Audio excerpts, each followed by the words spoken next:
We are here today at Tonevendor Records in the shop to let you know our top 10 albums of 2024. It's the end of the year, and there are so many great releases this year. Hard to limit it to 10. Yeah. All right. But, you want me to go first? You should go first. All right. So, Nihilus Nephro, Endlessness. Fantastic ambient album. Loved it. Very chill, calming record. Her second. And we're going kind of like loosely from number 10 to number 1. Yeah, to number 1. The countdown. This is the countdown! But it's kind of a loose countdown. Okay, my number 10 is Claro Charm. This one really grew on me over the year. It's like, I listened to a lot of like down-tempo stuff anyway.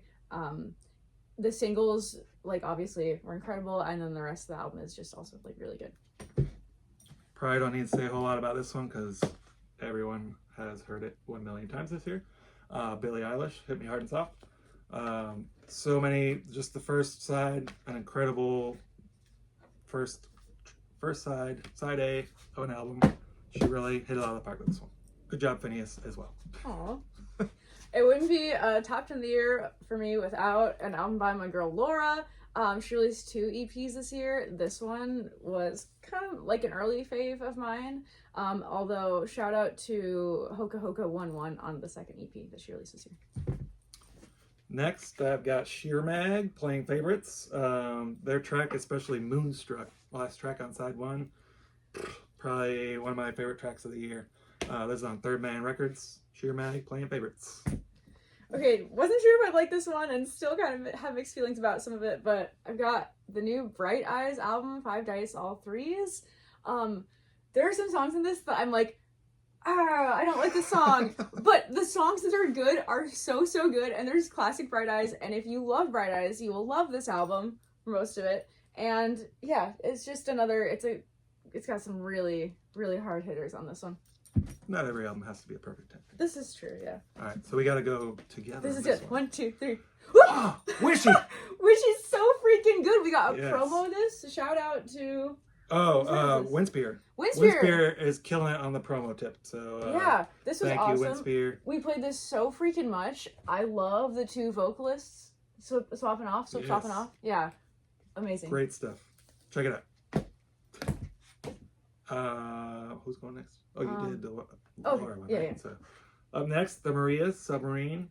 Absolutely amazing album. This is we had the limited silver vinyl that was only for listening parties, and then I think they pressed too many, and that was still available for a while. But now it's gone. Sorry, can't get it. But we are getting this album back in next week if you're interested. So, the Maria Submarine. Shout out to all the listening parties we've done this year. True, we've done yes. so many great listening parties. Yeah, That has been a blast. Thanks for everyone that came.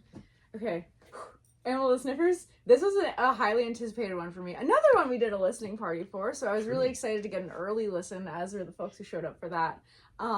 There are just some bops on this album, like Me and the Girls. I'm gonna put that in like all my girls playlists for like the next year, because it's just so good.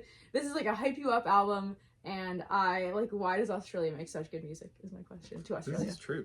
Good job, guys. Good job. And ladies. Up next, Faye Webster. Underdressed at the Symphony.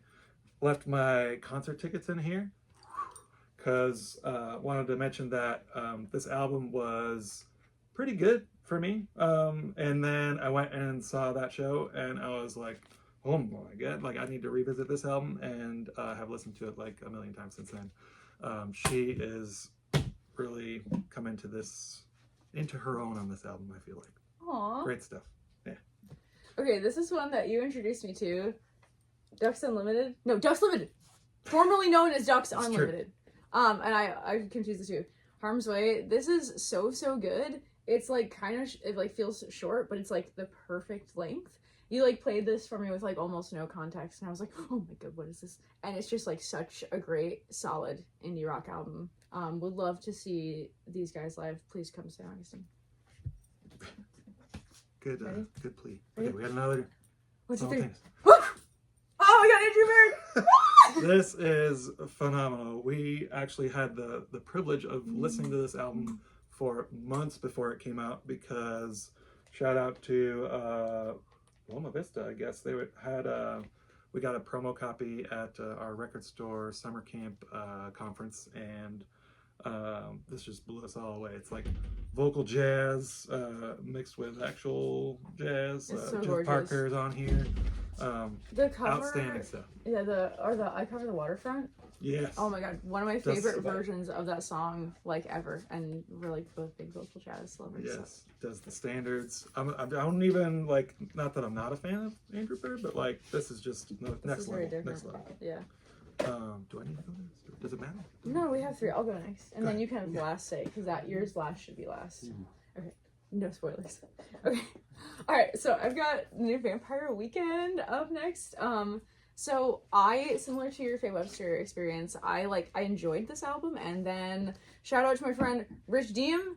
A friend of his had tickets to the show, the sold out show, and couldn't go. So then Rich was like, "Do you want to go?" And so then I like rode my bike over there as fast as I could, and I caught them like just as they were playing Holiday as they opened. And it was so good. And they played so many songs of this album, and like every time I hear this album now, I think back to like what a great show that was and how great they sound live. And the band is just so tight, and everyone's fantastic. And this is the Vampire Weekend album that we've all been waiting for.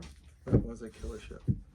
And speaking of live shows influencing our picks this year, this is probably the most obscure one on the list here. Kelly Green. Shout out to Shayla Moore, who brought Kelly Green to town earlier this year. Got to see her, and they had this album for sale. It is now out of print because they only made 100 of them. Got a little signature from Kelly and everybody in the band. This is like just amazing. Like if you love Blossom Dearie, vocal jazz stuff, she loves Blossom Dearie. It's very apparent. And this is like my number 3 of the year, if not higher. These are hard to order. All right, this is one that I've loved since it came out. Is Chastity Belt Live Laugh Love. This is like the album cover's so dumb. The name is dumb. They always do that. But it's like it's supposed to be funny. It's so good. This is such a good just like pop album. I love this so much. The I-90 Bridge song is like possibly my faves. I think about it all the time when I ride my bike. It's just so good. It's kind of sad. You might be a little sad, but it's like overall just like whoa, so great. Definitely check it out. And it's like not what I expected from them. It's like a little bit different. So if you haven't listened to Chastity Belt in a while, revisit. Down to number 2, Casey Musgraves, Deeper Well. Why did I forget the name of it? This smells like boy smells. So give it a smell. Let's see what it sniffs. Yeah. Maybe losing its smell a bit. Again, Casey Musgraves, always been a fan since the first album, but this is like next level Casey Musgraves. This is like a beautiful, spare sound. Kind of heartbreaking. Some of the songs on side being, but no perfect tense. But wow, yeah, another like side 1. Holy moly, like perfect start to the end of that side. Okay, my number 1 album of the year. I've been waiting for this like since. Some of you have been waiting for this album for like 20 years, but I've only been waiting for like 11 years when I found out this band existed. The Softies. Woo. Oh my god, the band I made, so incredible. Rose Melberg is the greatest. Jen is also the greatest. I drove to Boston to see them because I'm a maniac. They're so fantastic. This album is like, it sounds like they never stopped. They just picked right up and start going. The live show is great. Shout out to Rose Melberg. I talked to you for like 1 second. It was like the greatest moment of my life. This album is so good. Yeah, it's just like, it's a Softies album, and it sounds just like a Softies album should. And there's a song about not sleeping, like every Softies album has to have. And Father Daughter Records, just give it up to y'all. This is, oh my god, this is so good. Best album of the year, 100%. Perfect. Nice pick. And then drummer. What does Dan have for number 1? Dan had a Brad Summer. Yeah. Not the end, because we also have there's one incredible single, yeah. Again, shout out to Windspear on the promo train, but best song of the year. Record you can't Shop see by Video unless you Age. zoom in, but yeah, yeah, Video Age. They have a song called Record Shop. Check out the video. Oh my god, It is so amazing. great. Yeah. Filmed at Euclid Records in New Orleans. Shout out Surprise! EP It is Records. about a record shop, and what record shop owner does not think this is the best song of the year or decade or century? I don't know, It's the best. but we do. One of the best songs. Okay. Nice job, Betty H. Woo! I think Alright, that's everything. that's it. Thanks so much for dropping in for our top 10. It's been a good 2024. And yeah, it's been a really good 2024. Should we high five? Let's high five.